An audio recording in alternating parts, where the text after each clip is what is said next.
Hey everybody, this is Eric with Cabling Plus. I recently did a video on this tool. It's the ICM Cable Pro PS59/6.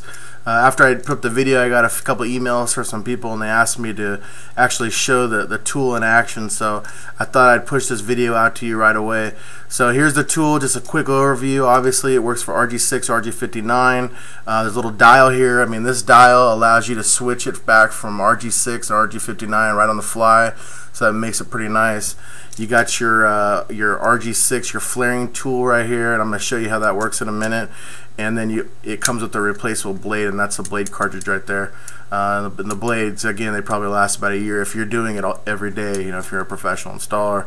If you don't do it often, then they may last forever. But it does come with a spare blade in the package. So let me show you how this works. One unique thing that I never want to forget is that it has a cable stopper right here. Now what that does is it makes sure that every time you put a cable in there, it cuts it perfectly quarter, which I know a lot of tools out there, a lot of strippers, you have to eyeball it, which to me doesn't make a whole lot of sense. I mean, you know, if you're eyeballing it, you know, you're going to have a lot of room for error there. So I have my RG6, so I'm going to go ahead and just put it right in there. Let's push it all the way up to that cable stops. As you can see there, it's nice and even on there.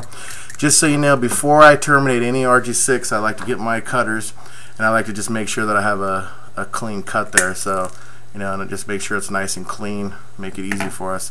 So let's go ahead and put it back in there, put it all the way against the stop, and I'm just going to put a little bit of pressure on it, and then I'm just going to go ahead and just spin this a few times. A few backwards, a couple times, forward a few times. So then I'm going to go ahead and take this out. As you can see, it basically cut it perfectly. Now, this is a little secret, and I'm going to share it with you.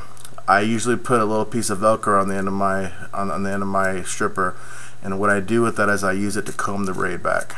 So obviously you don't want any of those braids touching the center conductors. You want to make sure that's real clean. If the braids are touching it, it's going to cause it to short, so I use that to comb it and get it out of the way, you know, instead of using my fingers, which can be really tedious. And then if I want to use it, I could use the flaring tool right there, and what that does is it just, you put it right in there and it just ensures that it's nice and clean, and there you go. And now you have it perfectly stripped and prepared, so you can put any kind of connector on it. Most likely on an RG6 you're going to be using a F connector. So I hope this helps. I hope this works for you, and good luck in all your installations.